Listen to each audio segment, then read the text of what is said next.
বুধবার 11 দফা দাবিতে সিআইটিইউ সদর দপ্তর থেকে বের হয়ে একটি বিক্ষোভ মিছিল শহরের বিভিন্ন পথ পরিক্রমা করে ওরিয়েন্ট চৌমুহনীতে গিয়ে এক সভায় মিলিত হয়। পথসভায় বক্তব্য রাখেন সিআইটিইউর রাজ্য কমিটির সভাপতি মানিক দে সহ অন্যান্য নেতৃত্বরা। উল্লেখযোগ্য দাবিগুলি হল শ্রমিক স্বার্থ বিরোধী শ্রম কোড বাতিল করতে হবে, ঢালাও বেসরকারীকরণ প্রক্রিয়া বন্ধ করতে হবে, ঠিকাদারি কাজে শ্রমিকের নিরাপত্তা নিশ্চিত করতে হবে, প্রকল্প কর্মীদের পেনশন গ্র্যাচুইটি সহ সকল সামাজিক নিরাপত্তা দিতে হবে। সুপ্রিম কোর্টের রায়ের পরেও সমকাজের সমমজুরি শ্রমিকদের দেওয়া হচ্ছে না।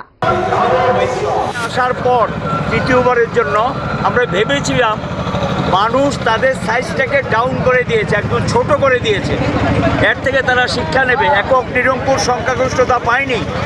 জনগণ বিজেপির যে নীতির বিরুদ্ধে পরিষ্কার পরিচ্ছন্ন একটা রায় দিয়েছে ভারতবাসী। কিন্তু সরকারে এসেই ওই একই কায়দায় তারা তাদের নীতিগুলি কার্যকরী করতে শুরু করেছে। প্রথম যেমন শ্রম কোডের যে রুলসটা সেটা কার্যকরী করার জন্য তারা পদক্ষেপ নেওয়ার সিদ্ধান্ত নিয়েছেন। রাজ্যগুলিকে দিয়ে এটা কার্যকরী করতে শুরু করেছেন।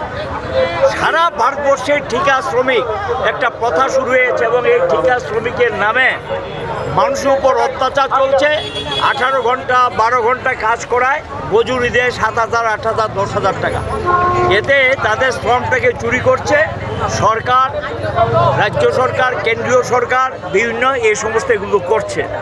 এই যারা আছে আউটসোর্সিংয়ের নামে, ঠিকাদারির নামে যাদেরকে এইভাবে সারাদিন কাজ করিয়ে পয়সা দেয় না, এটার বিরুদ্ধে সকল অংশের মানুষকে ঐক্যবদ্ধ করে রাস্তায় নামানোর সিদ্ধান্ত হয়েছে। যারা অঙ্গনারী ওয়ার্কার সারা দেশে সমানভাবে বেতন পায় না, নির্দিষ্ট সময় বেতন পায় না। আশা ওয়ার্কাররা নির্দিষ্ট সময় বেতন পায় না। স্বর্ণকমল স্বর্ণবর্ষা 2 জুলাই থেকে 23 আগস্ট। মেগা লাকি ড্রতে 2টি স্কুটি, লাকি ড্রতে 7টি স্বর্ণমুদ্রা, হীরের গয়নার মজুরিতে 75% ছাড় এবং সোনার গয়নার মজুরিতে 20% ছাড় থাকছে। প্রতি কেনাকাটায় নিশ্চিত উপহার। এছাড়া যে কোনো হলমার্ক যুক্ত গয়নার সমমূল্যের হলমার্ক যুক্ত নতুন গয়না কেনার সুবর্ণ সুযোগ। স্বর্ণকমল জুয়েলার্স, আজই আসুন আমাদের আগরতলা এবং উদয়পুরের শোরুমে। শর্তাবলী প্রযোজ্য।